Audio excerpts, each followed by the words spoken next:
ನಮಸ್ಕಾರ ಫ್ರೆಂಡ್ಸ್, ಮನಿ ಮ್ಯಾಟರ್ಸ್ ಕನ್ನಡ ಚಾನಲ್ಗೆ ಸ್ವಾಗತ. ಸಂಜೆ ವೇಳೆ ಸ್ಟಾಕ್ ಮಾರ್ಕೆಟ್ ಬಗ್ಗೆ ಸ್ವಲ್ಪ ಮಾತಾಡೋಣ. ನಿನ್ನೆ ಭಾರಿ ಸೆಲ್ ಆಫ್ ಆಗಿತ್ತು ಸ್ಟಾಕ್ ಮಾರ್ಕೆಟಲ್ಲಿ. ಇವತ್ತು ಸ್ವಲ್ಪ ತುಂಬಾ ಚೆನ್ನಾಗಿ ರಿಕವರಿ ಆಗಿದೆ ಅಂತ ಹೇಳ್ಬೋದು.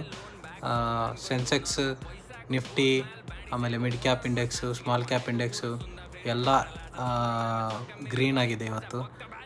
ನಿಫ್ಟಿ ಬ್ಯಾಂಕ್ ಒಂದೇ ಬಿದ್ದಿದೆ. ತುಂಬ ವಾಲ್ಟಾಲಿಟಿ ಇದೆ ಅಂತ ಹೇಳ್ಬೋದು ಸ್ಟಾಕ್ ಮಾರ್ಕೆಟಲ್ಲಿ. ಇಲೆಕ್ಷನ್ವರೆಗೂ ಹೀಗೆ ಇರುತ್ತೆ ಅಂತ ಪ್ರಿಡಿಕ್ಷನ್ ಇದೆ. ನೋಡ್ಬೋದು ನೀವು, ನಿಫ್ಟಿ ಸ್ಮಾಲ್ ಕ್ಯಾಪ್ ಇಂಡೆಕ್ಸ್ ನಿನ್ನೆ 6% ಬಿದ್ದಿತ್ತು, ಇವತ್ತು 3% ಮೇಲಿದೆ. ಮಿಡ್ ಕ್ಯಾಪ್ ಇಂಡೆಕ್ಸ್ನು ನಿನ್ನೆ 4% ಬಿದ್ದಿತ್ತು, ಇವತ್ತು 2% ಮೇಲಿದೆ. ಸೊ ಗಾಯ್ಸ್, ನೋಡಿ ಇನ್ವೆಸ್ಟ್ ಮಾಡಿ. ಯಾವುದೇ ಸ್ಟಾಕ್ಸ್ ತೊಗೊಂಡಿದ್ರು ಕಮ್ಮಿಗೆ ತೊಗೊಳ್ಳಿ, ಜಾಸ್ತಿಗೆ ಸೆಲ್ ಮಾಡಿ. ಬಾಯ್, ಹ್ಯಾವ್ ಅ ಗುಡ್ ಡೇ.